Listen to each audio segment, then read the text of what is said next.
جو لوگ اللہ پر ایمان لائیں، کہیں کہ ہمارا رب اللہ ہے، پھر اس پر جم جائیں، ان پر فرشتوں کا نزول ہوتا ہے، نہ کوئی غم کرو نہ خوف، خوشیاں مناؤ جنت کی جس کا تم سے وعدہ کیا گیا تھا۔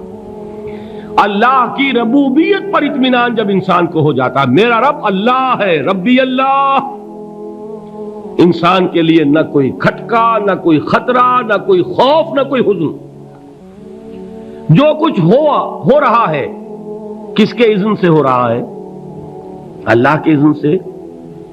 اللہ کے اذن کے بغیر پتہ تک نہیں ہلتا۔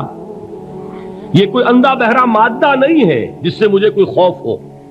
اندھا بھینسا چلا آ رہا ہو، اس سے تو ڈرنے کا ہر انسان کو ڈرنا چاہیے، نہ معلوم کس کو ٹکر مار دے۔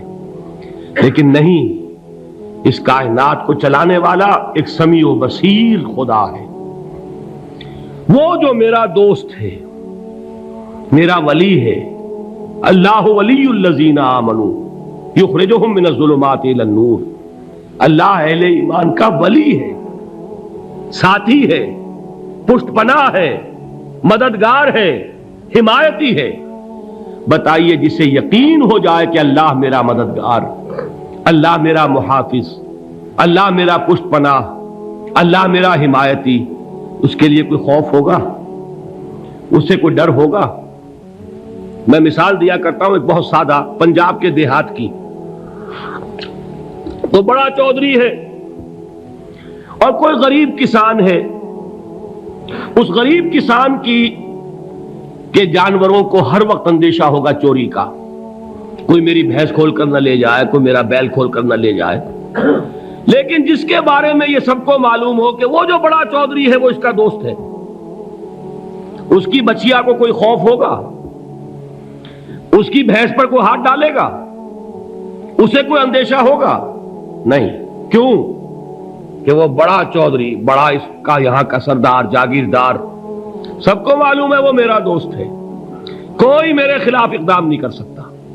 اس دنیا میں یہ چھوٹی سی بات اگر آپ کے دلی اطمینان اور سکون کا باعث بن سکتی ہے تو ذرا تصور کیجئے۔ میں لفظ تصور استعمال کروں گا صرف اس لیے کہ اس کا ہم جس کو کہتے ہیں ادراک اور شعور کر نہیں سکتے، اگر کے ساتھ کر سکتے۔ اگر یقین ہو کہ اللہ میرا مددگار اور یقین ہو کہ اللہ ہر آن میرے ساتھ ہے، پھر کوئی خوف، کس کا خوف؟ کوئی شے اللہ سے بالاتر ہے؟ کوئی قوت اس سے زیادہ طاقتور ہے؟ کوئی اس کے ارادے کو بدلنے والا ہے؟ کوئی اس کی مشیت کے آڑے آنے والا ہے؟ یہی بات ہے جو حضور نے فرمائی۔ یہ ایمان کا حاصل ہے لب لباب،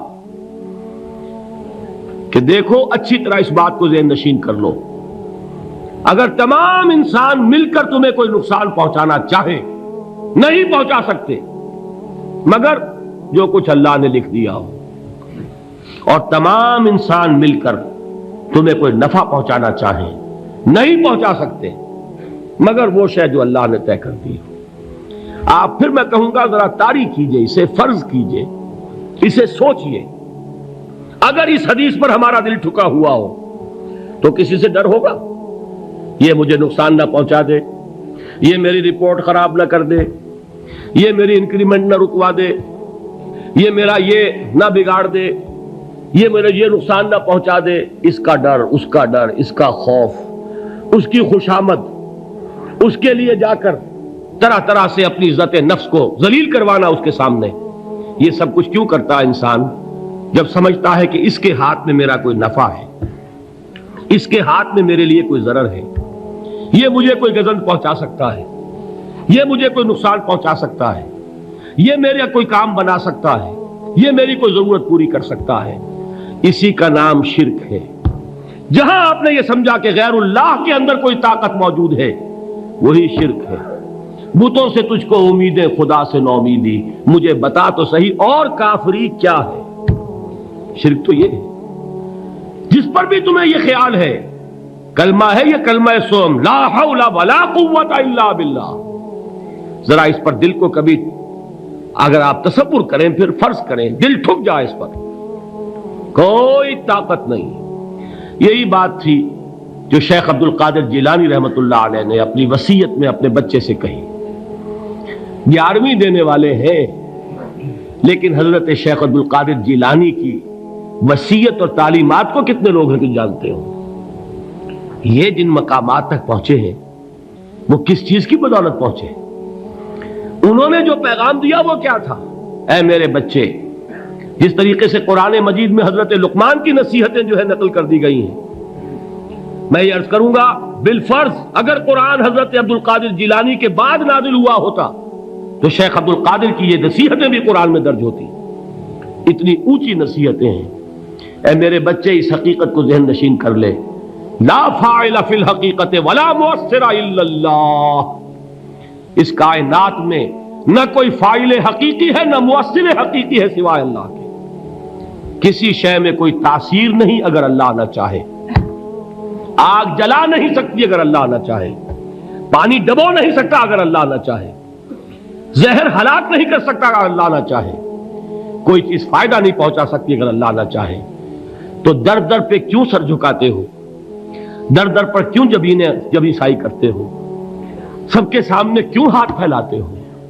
ایک اللہ سے مانگو. ایک اللہ کے سامنے زمین پر اپنی جبین رکھو.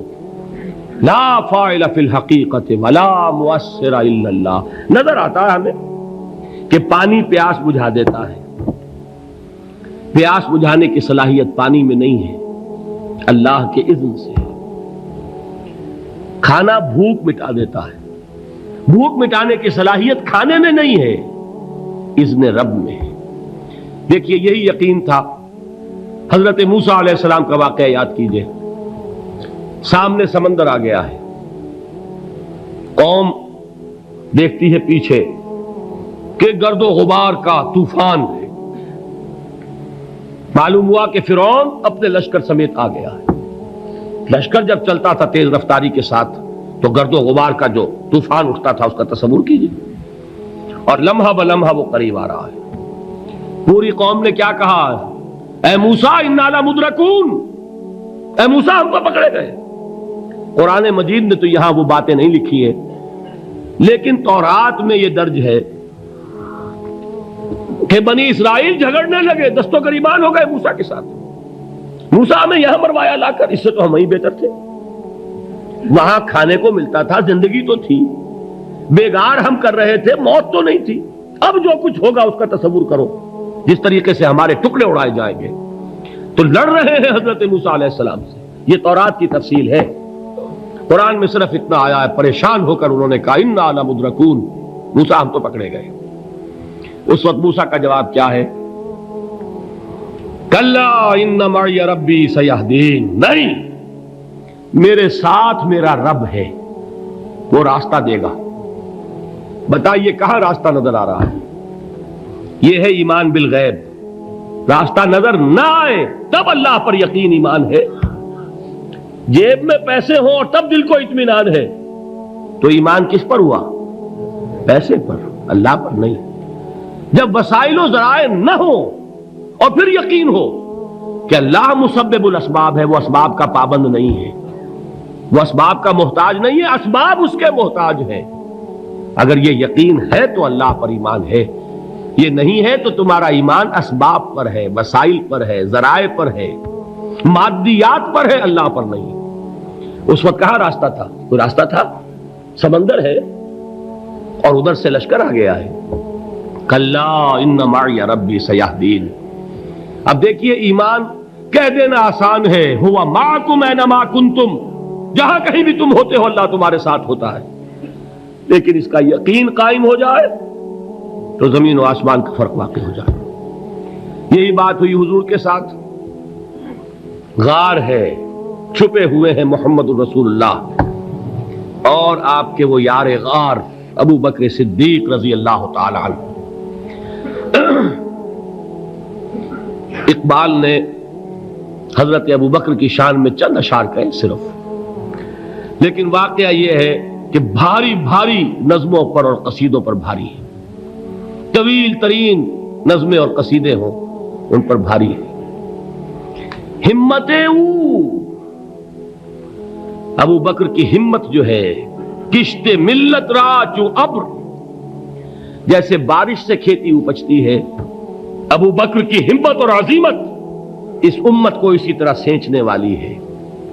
ثانیے اسلام و غار و بدر و قبر، وہ دوسرے تھے اسلام میں، دوسرے پہلے کون تھے؟ انا اول المومنین، حضور فرماتے ہیں سب سے پہلا ایمان لانے والا میں، دوسرے ابو بکر۔ ویسے ہمارے ہاں یہ چلتا ہے اختلاف، حضرت علی پہلے ہیں کہ حضرت ابو بکر پہلے ہیں، لیکن اس میں بڑی خوبصورت تطبیق قائم کی ہے علماء نے، اور بہت صحیح ہے۔ چار کے بارے میں فیصلہ ہی مت کرو کہ کون پہلے ہے، ان کی ایک عجیب تقسیم کر دی ہے۔ آزاد مردوں میں، بالغ مردوں میں سب سے پہلے ابو بکر، بچوں میں سب سے پہلے علی، خواتین میں سب سے پہلے خدیجہ، اور غلاموں میں سب سے پہلے زید ابن حارثہ۔ بڑی پیاری تقسیم ہے، یہ چاروں ہی پہلے ہیں، ہر ایک کے لیے اولیت ہے۔ اور واقعہ یہ ہے کہ اگر زمانی اعتبار سے تعین ہوگا تو پہلے خدیجۃ الکبریٰ آئیں گی رضی اللہ تعالی عنہ، کسی اور سے بات کرنے کی نوبت بعد میں آ سکتی ہے، پہلے تو اہلیہ محترمہ سے بات ہوئی، آتے ہی پہلی وحی ہوئی ہے، ابھی تبلیغ کا حکم نہیں تھا، کس کو بتایا واقعہ؟ ابھی اپنی نبوت کی تبلیغ کا تو حکم ہی نہیں آیا، واقعہ کس کا ہے؟ وہ خدیجہ کا ہے۔ جب کہا ہے کہ خشیت علی نفسی، مجھے اپنی جان کا اندیشہ ہے، تو کیا جواب دیا خدیجہ نے رضی اللہ تعالی عنہا؟ وہ صدیقۃ الکبریٰ ہے، صدیقات جو ہے خواتین ان میں چوٹی پر خدیجۃ الکبریٰ ہے رضی اللہ تعالی عنہا، اور صدیق جو مرد ہیں ان میں صدیق اکبر ہے ابو بکر صدیق رضی اللہ تعالی عنہ، لیکن صدیقات میں چوٹی پر۔ جب حضور نے فرمایا خشیت علی نفسی، کیا فرمایا؟ کیا عرض کیا؟ کیسے تسلی دی؟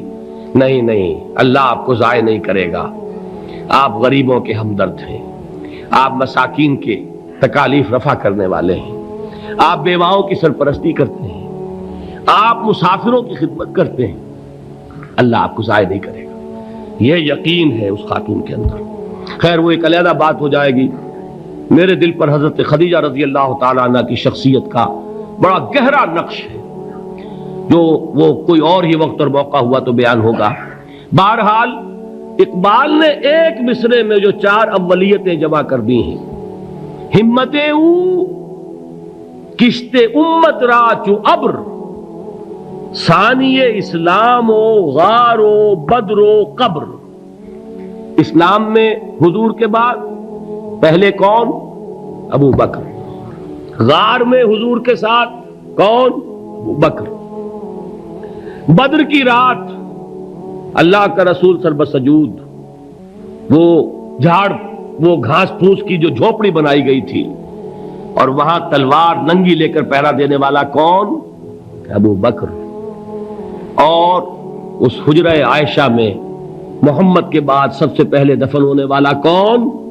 ابو بکر رضی اللہ تعالی عنہ صلی اللہ علیہ وسلم۔ وہ جو معاملہ میں سنا رہا تھا غار ثور کا، حضرت ابو بکر بھی حضور کے خیال سے لرز گئے ہیں۔ آپ کو یاد ہوگا کہ جا کر پہلے تمام جتنے سوراخ تھے انہیں بند کیا ہے، ایک سوراخ رہ گیا تھا جس کو بند کرنے کے لیے کوئی کپڑا نہیں تھا، وہاں اپنی ایڑی رکھی ہے، تب کہا ہے حضور سے تشریف لائیے، اور اپنے زانو پر حضور کو لٹایا ہے، اور وہاں کسی موذی جانور نے کاٹا ہے، حضور کی آنکھ لگ گئی تھی اس وقت، اس بل کے اندر جو بھی بچھو ہے کیا ہے واللہ عالم، اس نے کاٹا ہے، اس کی تکلیف کی وجہ سے ابو بکر کی آنکھوں سے آنسو ٹپک گئے، حضور کے چہرے مبارک پر پڑے ہیں، تو حضور جاگے ہیں، معاملہ کیا ہے؟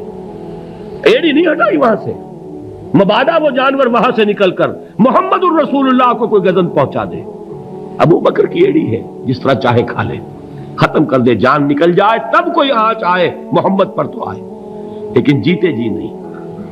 وہ ہے ابو بکر حضور کے خیال سے۔ اس وقت حضور نے پھر اپنا لعاب دہن لگایا ہے، اور اس سے پھر آپ کی تکلیف ختم ہوئی۔ جیسے خیبر میں حضرت علی کی آنکھ دکھ رہی تھی، اس کو جو شفا حاصل ہوئی ہے وہ بھی حضور کے لعاب دہن سے ہوئی۔ تو بہرحال اس وقت انہوں نے کہا ہے کہ اے نبی یا رسول اللہ، اگر اس وقت ان میں سے کسی نے غیر ارادی طور پر بھی اپنے قدموں کی طرف جھانک لیا تو پکڑے جائیں گے۔ کیا جواب تھا اللہ کے رسول کا؟ لا تحزن ان اللہ معنا، اللہ ہمارے ساتھ ہے، کیوں گھبراتے ہو ابو بکر؟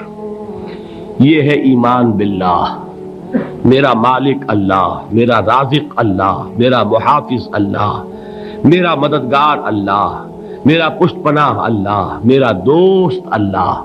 یہ دوستی ہے اللہ کی جو لب لباب ہے، حاصل ہے ایمان کا، اسی کا نام ولایت ہے۔ اولیاء اللہ کے سروں پر سینگ نہیں ہوتے، جس کے دل میں ایمان راسخ ہو چکا ہو وہی اللہ کا ولی ہے، جسے اللہ پر یقین ہو چکا ہے وہی اللہ کا ولی ہے، جسے یقین ہے اللہ میرے ساتھ ہے، میرا مددگار، میرا پشت پناہ، میرا ساتھی، میرا دوست، میرا محبوب، میرا محب۔ اللہ اہل ایمان سے محبت کرتا ہے، واللہ یحب الصادقین، ان اللہ یحب الذین یقاتلون فی سبیلہ صفا کانہم بنیان مرصوص۔ اللہ محبت کرنے والا، اہل ایمان محبوب، اور اہل ایمان محبت کرنے والے اللہ محبوب۔ والذین آمنوا اشد حبا للہ۔ آپ تصور کیجئے جسے یہ رشتہ ایمان یا رشتہ ولایت حاصل ہو جائے، الا ان اولیاء اللہ لا خوف علیہم ولا هم یحزنون، آگاہ ہو جاؤ، اللہ کے دوستوں کے لیے نہ کوئی خوف ہے نہ کوئی حزن ہے۔